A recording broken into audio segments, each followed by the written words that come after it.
lejna.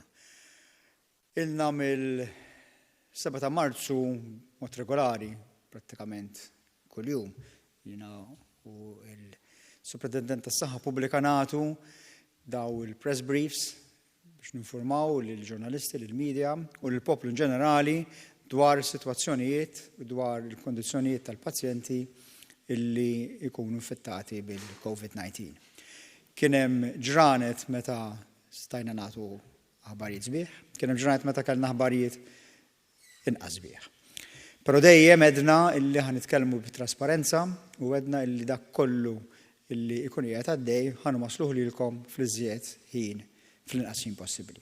Illum hija ġurnata fejn l-aħbarijiet mhumiex sbieħ, hija ġurnata fejn b'soba, bdieqa, b'afsa ta' qalb ikolli nirrapporta illi għandna persuna mara ta' 92 sena, mara Awċija, illi ftit tal-minuti ilu, madwar siegħa u 3/4 ilu, ħallietna b'kondizzjoni, numru ta' kondizzjonijiet imma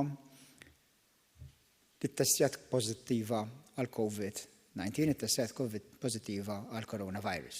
Dina il-mara ta' 92 sena illi mietet fl-Isptar Ġenerali ta' Għawdex ilha tbati minn numru ta' kondizzjonijiet, fosthom kondizzjonijiet tal-kliwi, diabete, mar tal-qalb u numru ta' kondizzjonijiet oħrajn. U allura kienet waħda minn dawk il-persuni, ngħid mara ta' 92 sena, illi hija vulnerabbli u kienet vulnerabbli ħafna jekk ikollha infezzjoni bil-COVID. Fil-fatt it-tobba tagħha li spjegawli meta kont qed nitkellem magħhom illi din anke jekk jaqbad riħ kien kważi joqtolha, tant kienet waslet f'sitwazzjoni prekarja. Però nafu li l-COVID-19, il-novel coronavirus, huwa mikrobu li jista' u madwar id-dinja hekk qed jagħmel jagħti komplikazzjonijiet, jagħti sitwazzjonijiet fejn jagħmel ħsara lil min jaqbdu dan il-virus u f'dawk il-persuni li huma vulnerabbli jista' jwassal anke għal kondizzjonijiet ta' mewt. Jiena rrid l-ewwel nies f'ismi f'isem il-familja tiegħi, f'isem il-Gvern u naħseb f'isem il-poplu Awċi u Malti nagħti l-kondoljanzi lill-familja u lill-qraba u lill-ħbieb ta' din is-sinjura li ħallitna l-lejla. Naf li it-tfal tagħha ħajħossu it-telfa tagħha. Però sfortunatament, u ngħidha b'afsa ta' qalb, din mhijiex se tkun l-ewwel u l-aħħar mewt mill-COVID. Rajna ħafna imwiet f'pajjiżi anke ġirien tagħna, Malta mhijiex differenti minn pajjiżi oħrajn. Aħna qegħdin nagħmlu il-ħila kollha tagħna b'saħħitna u bħilitna biex innaqsu kemm jista' jkun in-numru ta' nies li jkunu infettati minn dan il-virus u allura n-numru ta' nies li kollhom bżonn jitlu l-isptar, in-numru ta' nies li kollhom bżonn kura fl-ITU, in-numru ta' nies illi dan il-virus joqtolhom. L-iżjed nies illi rridu nibżgħu għalihom huma n-nies vulnerabbli. Għalhekk aħna ftit tal-ġranet ilu xi 15 ilu, jiena Superintendent tas-Saħħa Pubblika, ħabbarna numru ta' miżuri għal persuni li huma l-aktar vulnerabbli fis-soċjetà tagħna. Il-COVID-19 tista' tolqot il kulħadd u tista' tħalli kondizzjonijiet u konsegwenzi serji fuq kulħadd. Imma minnu l-iżjed vulnerabbli bħalma kienet din is-sinjura dak il-mart kollu li diġà kellha, iżjed u iżjed jista' jispiċċa ħażin minn din il-kondizzjoni. Allura nies li huma l fuq minn 65 sena, nies li ibatu b'mart kroniku, bħalma huwa d-diabete u għedin fuq l-insulina, bħalma huwa mart tal-kliwi li qed fuq dialysis, pereżempju, bħalma huwa mart tal-qalb, bħalma huma kondizzjonijiet kroniċi tal-pulmun, bħalma huma dawk kollha li għandhom kanser u qegħdin fuq il-kimoterapija, bħalma dawk in-nies kollha li jieħdu xi mediċina li tnaqqas l-immunità tagħhom u oħrajn. U wkoll għax ma nafux biżżejjed fuq dal-mikrobu nisa li huma tqal għax ma nafux effett jista' jkollu fuq it-tarbija għalkemm s'issa maħniex qed naraw li jkun hemm effett imma għax għadu kmieni, anke nista' tqal irridu nikkonsidrawhom bħala nies vulnerabbli. Daw il-persuni kollha ħeġġġnihom anzi minnija bliġi illi joqogħdu id-dar ħlief letteralment tal-affarijiet li huma essenzjalissimi. Laqqas għax-xogħol ma nixtieqhom imorru dawn il-persuni ħlief f'eċċezzjonijiet li ħabbarna anke fil-liġi li ħriġna. Il-gvern kellu żewġ għażliet. Dan il-gvern bħalma l-gvernijiet kollha tad-dinja kellhom għażla bejn żewġ toroq li jridu jagħmlu. Jew illi nieħdu dawk il-miżuri illi ħajħarsu kemm jifilħu s-saħħa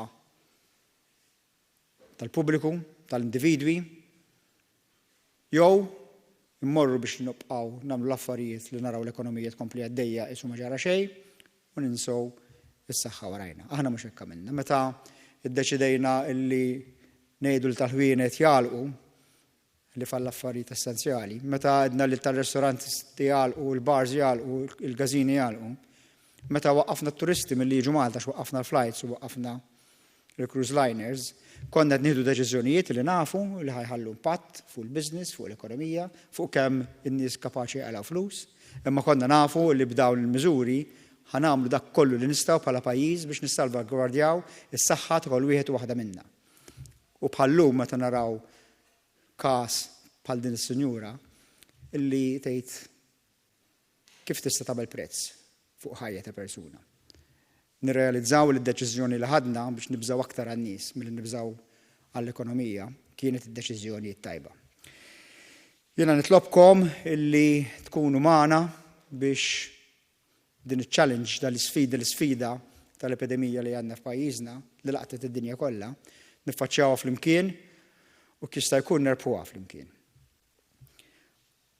Nhar il-ġimgħa is-Sibtu u l-Ħadd huma 3 ijiem ta' festa, normalment huma 3 ijiem ta' festa, ġimgħa kbira, Sibt lejt u lejt. Ġranet fejn ġeneralment, tradizzjonalment, il-familji Maltin jħobbu jingħaqdu flimkien, ġenituri, xulxin, imorru għand xulxin, nanniet jaraw in-neputijiet, figolli, l-bajt ta' lejt. Huwa żmien tradizzjonalment fejn il-familji jingħaqdu. Din is-sena irridu nibżgħu minnu dawk it-tip ta' ġabriet. By and large, komplessivament, il-maġġoranza tal-pubbliku fehm li tinġemma barra fi pjazza ġo gażin, ġo xi għalqa jew ġo xi wiet, huwa ħażin u l-maġġoranza ta' nies dik qed jisegwuha. Ma ħanix qed naraw ġamgħat kbar ta' nies barra, ġieli nisimgħu naraw xi ritratti fuq social media ta' xi gruppi żgħar, ma tant huma żgħar u tant jiġru mhux ta' spiss li meta jiġru anke nirrapportawhom fil-gazzetti. Tajjeb li nagħmlu hekk u tajjeb li nżommu għadi. Però da l-istess biża' li għandna li ninġabru barra irridu nieħduh anke għal ġewwa wkoll. Ma li tintaqa' ġewwa ma tal-familja wkoll mhux man-nies li jqogħdu miegħek fl-istess dar dik tajjeb li jiġri hekk. Imma ma tal-familja anke Sibt lejt jew Ħadd lejt għandu l-istess konsegwenzi daqs li kieku qed tintaqa' barra. Melejja il-ġimgħa l-kbira, is-Sibt lejt u lejt, u ġranet kollha l-oħra. Naf li soltu dawn huma ġranet ta' tradizzjoni li ntaqgħu flimkien, ejja nevitaw illi ninġabru kollha flimkien għax inkomplu nxerdu l-mikrobu. U l-konsegwenzi bħalma din naraw illum jistgħu jkunu serji. Min-naħa tagħna l-professjonisti mediċi, nurses, speċjara, dentisti, tobba, l-allied healthcare workers, dak kollha li jaħdmu fil-qasam tas-saħħa qed nagħmlu dak kollu possibbli, ħilitna il-massimu biex meta ikollna l-każijiet aktar każijiet ta' COVID ġewwa pajjiżna, jekk ikun hemm l-imwiet ma jkunux għax ma konniex kapaċi nagħtuhom il-kura, imma il-mikrobu kien kiefer u miss il-persuni li kellhom diġà mart ieħor. Ejnuna biex il-massimu tagħna jkun biżżejjed biex nagħtu l-kura lil kull min għandu bżonna ġo dan il-pajjiż. Bekk inkunu qegħdin nħarsu saħħitna, inkunu qegħdin nħarsu s-saħħa tal-maħbubin tagħna, inkunu nħarsu s-saħħa tal-poplu Malti u Gawċi. Ħanitlob il-Professur Gawċi tieni xi kummenti wkoll. Iva, fatti din hija ġurnata ta' diqa għalina kollha, it-tim kollu x'inċvejt l-aħbar illejla dwar dan il-mewt avolja konna nafu li din is-sinjura kienet qiegħda diġà fi stat ħażin xorta ħassejnija. Fatti it-tim kollu ingħaqad magħna li waqafna mix-xogħol literalment għax tħossok li avolja tkun qed tistenna xi ħaġa xorta hija xi ħaġa li aħna xtaqna li nevitawha. Però nifhmu li għandna sitwazzjonijiet fejn inti għandek nies li huma anzjani li sfortunatament ikollhom mart kroniku li ħajpoġġihom f'pożizzjoni ta' vulnerabilità iktar minn ħaddieħor. Allura la darba dan il-virus jiltaqa' ma' dawn in-nies hemmhekk jista' jkollu konsegwenzi bħalma qegħdin naraw f'din il-sinjura. Jien ningħaqad ma' Deputat Prim Ministru u t-tim kollu li nagħtu l-kondoljanzi lill-familja u anke nkomplu nħeġġu biex dawk il-miżuri kollha li aħna qegħdin nagħmluhom biex aħna nevitaw l-infezzjoni milli tinfirex kemm jista' jkun malajr. Allura wkoll imma biex aħna nipproteġu lill-iktar nies li huma vulnerabbli, li huma l-anzjani u dawk li għandhom mart kroniku.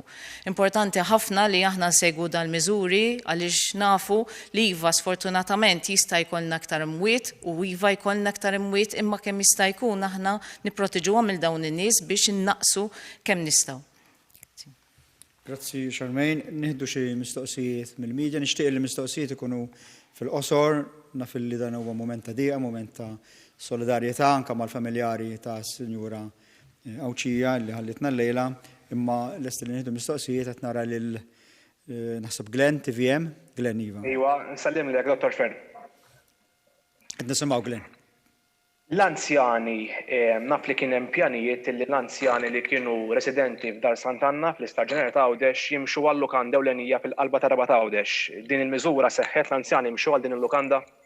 Mela jiena xi 10 tiem ilu jew ftit iżjed kien sar arranġament ma' Stewart Healthcare u mal-Ministeru ta' Għawdex biex ikun hemm inti sejjaħ tal-lukanda jkun hemm dal-post fej li jiġi rranġat b'mod li jista' jintuża bħala dar tal-anzjani, fil-fatt anke għandu liċenzja temporanja bħala dar tal-anzjani wara li saru xi tibdil. U l-ftehim kien li lejn nofs April, jiġifieri issa llum għandna 8 April, issir il-ċaqliq tal-pazjenti mill-Isptar ta' Għawdex minn Sant'Anna għal din ir-residenza ġdida. Tkellimt il-bieraħ mal-awtoritajiet ta' Stewart Healthcare il-pjan għadu l-istess illi fil-ġranet illi ġejjin jibdu jċaqlqu l-pazjenti illi hemm ġo Dar Sant'Anna għal din residenza ġdida. Colin, one. Deputat Prim Ministru, issa li għandna l-ewwel mewt f'pajjiżna kemm hu iktar importanti li n-nies ikunu kawti u jsegwu d-direttivi tal-awtoritajiet tas-saħħa. Grazzi Colin. Iva, aħna ilna ngħiduha mill-ewwel ġurnata. In-naħa tagħna tal-professjonisti tas-saħħa tal-Gvern qegħdin nagħmlu dak kollu possibbli biex ir-riżorsi kollha tal-pajjiż ikunu għad-dispożizzjoni tal-pazjenti illi jista' jkollhom bżonn il-kura minħabba il-COVID-19. Mhux minħabba il-COVID-19 biss, dan huwa punt irridu nagħmluh. Kull min għandu bżonn il-kura jrid joħodha minkejja sitwazzjonijiet li jkollniex ħafna każijiet tal-COVID-19 jew le. Ġifieri importanti li dawk il-pazjenti li ibagħtu minn kundizzjonijiet oħrajn ma jgħodux lura u fejn għandhom bżonn imorru għand it-tabib. Jiġu l-isptar jagħmlu hekk b'mod li jħossu li huwa sigur. Importanti li ħadd ma joqgħod lura u jħalli xi kondizzjonijiet jiggravaw qabel ma jfittex il-parir tat-tabib tiegħu. Imma aħna rridu li anke meta nkunu fl-qar tal-mowġa, ikollna r-riżorsi kollha qed nagħmlu l-almu tagħna biex ikollna r-riżorsi kollha illi nkunu nistgħu nikkuraw il kulħadd. F'ħafna pajjiżi oħra anke f'sptarijiet rinomati ma rnexxilhomx jagħmluh da. Aħna nixtiequ li nkunu f'pożizzjoni li dan nagħmluh. Biex inkunu nistgħu nagħmlu da, jiena mill-ewwel ġurnata qed. It-tsunami rridu ndawruha fi xmara biex tkun kontrollata. Dak jiddependi mill-kooperazzjoni tal-pubbliku. Nerġa' ngħid, mhux biss barra t-triq fil-pjazzett u fil-widien jew fil-ġonna kif jiġri, imma anke ġo djarna. Dawk l-tiem tal-għid ejja noqogħdu attenti li ma ninġabrux fi gruppi kbar, naf li tradizzjonalment dan huwa żmien ta' hekk, din is-sena naqbżuha, nagħmluha s-sena d-dieħla tasal ukoll. X'għamilt tiżid xi ħaġa inti? Importanti ħafna li dan li qegħdin naħdmu aħna hija li aħna kemm jista' jkun qegħdin nippruvaw innaqsu dak l-numru ta' nies li qegħdin jiġu affettwati f'daqqa waħda. Dak li dejjem aħna qegħdin ngħidu kemm ikollok nies li jkunu qegħdin jinfettaw nies oħrajn. U b'dawn il-miżuri li aħna qegħdin nieħdu huma l-mod li huwa xjentifikament ippruvat li huwa l-aħjar mod li tista' jirnexxielna nikkopjaw mas-sitwazzjoni li jista' jkollna. Kurt Sansone, molto today. Dr. Fern, ċirkostanzi bħal dawn ma tantx hemm xtejt, però naħseb bħali smajt ukoll numru ta' anzjani daw il-jiem jgħidulek isma' maqfulin id-dar jisna ħabs. il-messaġġ tiegħek lil dawn l-anzjani li vera ma tihomx tort qegħdin id-dar, però il-messaġġ tiegħek lilhom għaliex tibda tikber il-frustrazzjoni ma' żmien. Importanti, il-messaġġ tiegħi mhux biss lill-anzjani li jinsabu ġo djarhom magħluqin. Il-messaġġ tiegħi hu lil rabathom, lil ġirien tagħhom, lil min jafhom, żommu kuntatt mal-anzjani, żommu kuntatt ma' dawk in-nies li qegħdin id-dar biex jipproteġu lilhom infushom, mhux biss l-anzjani, imma anke nies oħrajn li huma vulnerabbli minħabba mart kroniku. It-telefonata tagħkom, il-messaġġ tagħkom fuq il-mobile, dak il-ftit minuti li tista' tagħmel anke forsi minn barra dak li jkun iħares mill-gallerija, dawk huma importanti ħafna. Żommu kuntatt ma' xulxin, żomm is-solidarjetà f'dan il-pajjiż hija xi ħaġa meraviljuża. Aħna nafu li l-istruttura tal-familja f'Malta hija kbira. Jiena qed ngħid daw il-ġranet ejja nevitaw li ninġabru kollha fiżikament flimkien, imma ma jfissirx li ma nurux is-solidarjetà, ma nkellmux xulxin. U iva importanti li l-anzjani tagħna, lin-nies li qegħdin fid-djar tagħhom għax ma jistgħux joħorġu, intom il-messaġġ ikunu jafu li hemm min jimportaħ minnhom, hemm min qed jibża għalihom. Ejja nagħmluha di għax dana issa huwa żmien ta' hekk, żmien li ninġabru flimkien, niġibru ħabel wieħed, ħatgħaddi di. ħajaddi żmien imma ħatgħaddi. Ejja nagħmlu koraġġ xulxin biex ngħaddu minnha iżjed maqudin u iżjed b'saħħitna bħala pajjiż. Ivan Martin Times. Hi, Mr. Friend. Do we know how the patient who lost her life, how she contracted the virus, how the infection happened? Xami. Mela, tajb nifmu li met inti għandek nies li qegħdin ġa istituzzjoni, inti għandek in-nies xorta li jista' jkollhom kuntatt ma' persuni. Għandek nies li jista' jkunu kemm il-staff kif ukoll mill-viżitaturi li dawn ukoll huma parti mill-komunità kollha. Jiġifieri inti għandek nies fil-komunità li jistgħu huma jkollhom il-virus ukoll. Sfortunatament qegħdin naraw li dan il-virus anka ikun qiegħed fuq nies li m'għandhom l-ebda sintomi. Jiġifieri kieku aħna qegħdin waslu dak il-messaġġ li min għandu sintomi mhumiex għax-xogħol, però issa nafu wkoll li jista' jkollok nies li m'għandhom l-ebda sintomi u jkun jistgħu wkoll qegħdin iġorru dal-virus. L-iktar ħaġa importanti hija li aħna fl-istituzzjonijiet aħna qegħdin nużaw ukoll il-protezzjoni kemm għal healthcare workers imma kif ukoll il-protezzjoni għal dawk in-nies il-pazjenti li qegħdin hemm. Aħna dejjem nagħmlu investigazzjoni ta' kull każ biex inkun nistgħu kemm jista' jkollna identifikaw min seta' kien it-mod ta' trasmissjoni biex kemm jista' jkun innaqsu l-firxa ta' dan il-virus. Newsbook, Monica Juice. Ma nafx għandni xi ieħor fuq il-linja. Ma nafx għandni xi żed mistoqsijiet, għandi il-Marija Minnet. Qed jgħidu li m'għandniex iżgħet mistoqsijiet.